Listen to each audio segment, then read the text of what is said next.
Welcome to Midweek Mind Check. My name is Lee, and today's discussion is going to be about technology, screen time, and how that can affect our mental health as well. Now, to talk to me more about this is an expert himself, Dr. Tushar. How are you, Dr.? How are you doing? I'm fine, great. Thank you very much. He's a psychiatrist from Care, a mental health service. And, let's jump right into it. Question number one, in your experience, what are some of the common ways that technology and screen time can affect people's mental health? Well, in my experience, sleep-related problems, mental health issues like depression or anxiety disorders, and behavioral addiction. These are the three most common issues that we usually see in clients using excessive technology. Now, I use technology all the time in my experience as well. But it's interesting. Tell me more about how screen time and technology causes sleep issues.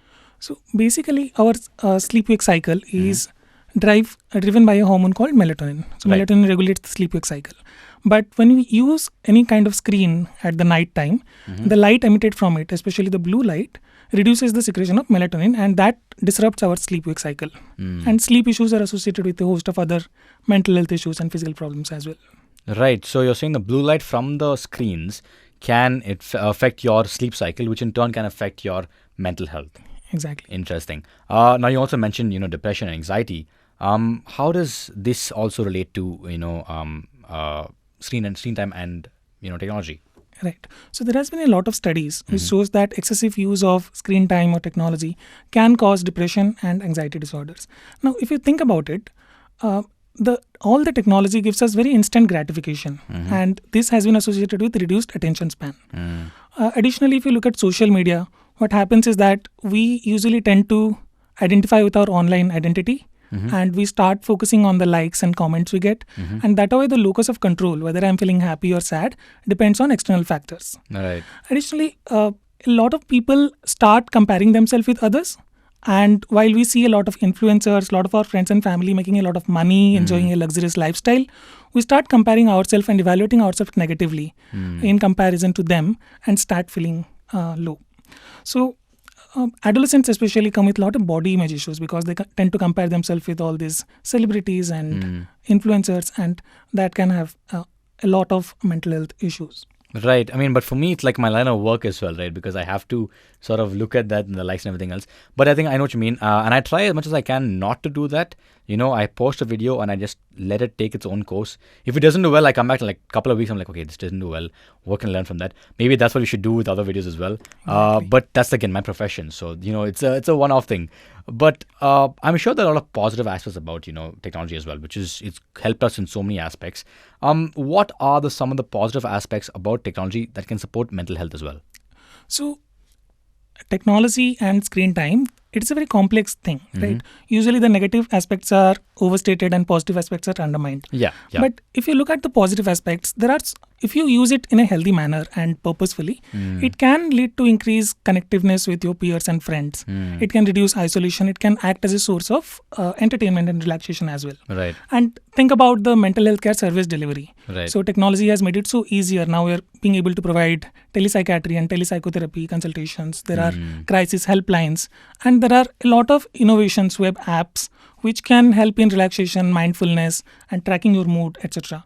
So basically, it all comes down to how you use the technology. If you are using it excessively, it can cause issues. But if you use it purposefully and mindfully, then it can help you support your mental health. Lovely. And, I'm sure when it comes to relationships as well, a lot of couples sometimes the basis of it is on technology. You're texting all the time, you want to keep in touch with them. What are some of the strategies for maintaining a healthy relationship in today's digital age? Right. So again, it can have both the effects. Okay? If you are using it correctly in a correct, healthy manner, then it can improve connectiveness. It can reduce the distance barrier. But if you use it excessively and focus less on the real in-person connections, then it can affect your real relationships badly. So to use it wisely, to use it when required, mindfully and purposefully, that would be the way to go. And any tips on how to do that? Because that's where we all kind of lack on, right? How do we actually use it mindfully and, wisely? Right. So when you come to this question, there are two aspects of it. Yeah. One is the duration of use and the frequency of use. Right. And other is how exactly you use it. Mm-hmm. So many persons suffer from what is known as behavioral addiction because the technology is devised such a way that your behavior is reinforced. So you are more likely to use it again and again. Right. So if you feel that if you are using screen time for long duration very frequently, then the way to go is to be aware of the amount of time you're spending online, then to set reasonable goals for ourselves. It will Right. not be possible for us to be completely cut off from For technology. sure. Yeah, exactly. So we need to find reasonable goals for us and try to substitute with some other healthy habits, some hobbies, so that we can reduce our screen time.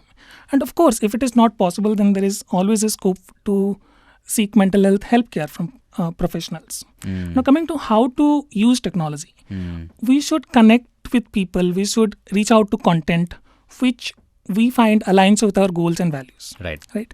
Do not attach ourselves too much with our online identity. We are different from our online identities, right? And thirdly, use technology in moderation and mindfully with a purpose, rather than in a autopilot mode scrolling through social Doom scrolling, media. Yeah, doom scrolling Right. is just the worst. But it's so habitual, right? That's the worst thing. So, any tips on how to break that habit? Because I know when I open my phone, before I know it, I'm on a particular app and I'm scrolling continuously. How do I break that? That first thing, what I do? Right. First thing is to be aware. Right. Okay.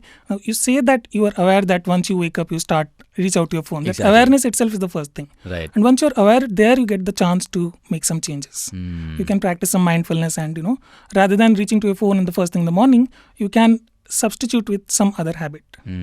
Right.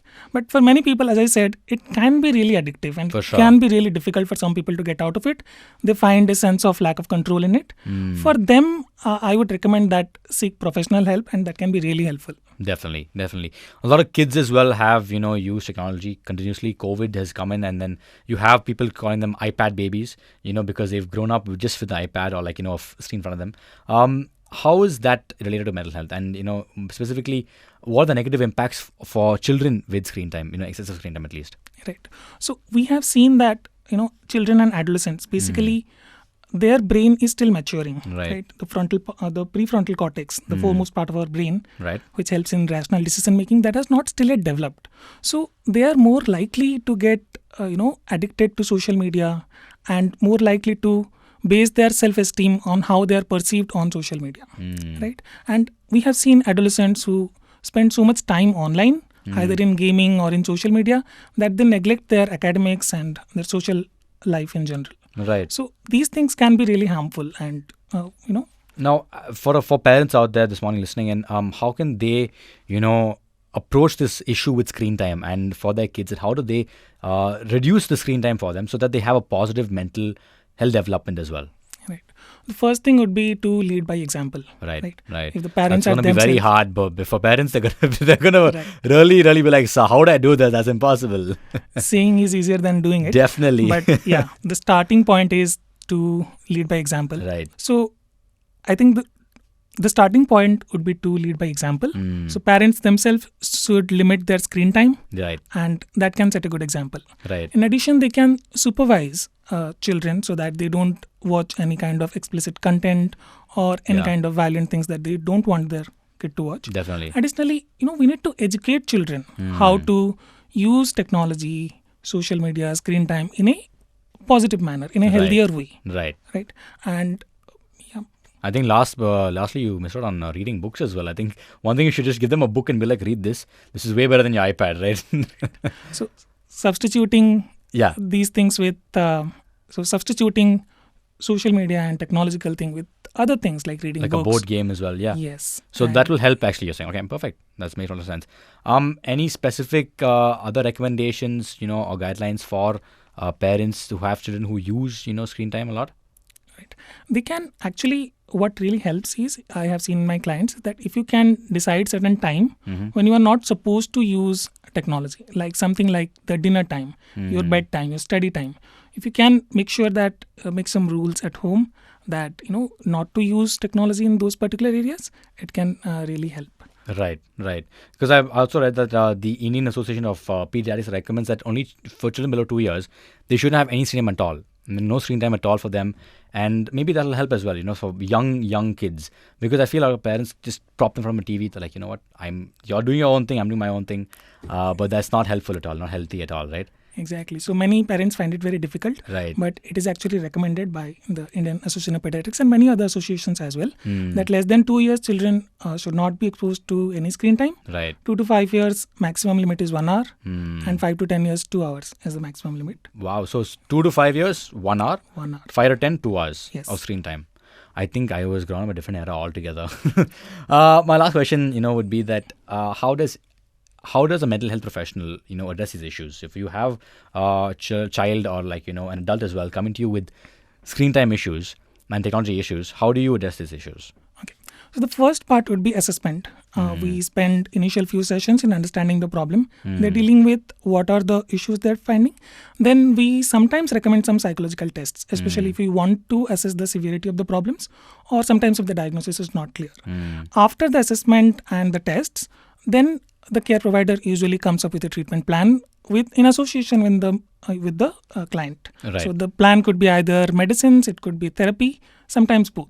So usually in these cases, therapy plays a better role than medicine. But when certain conditions are there, then medicines are required. Right.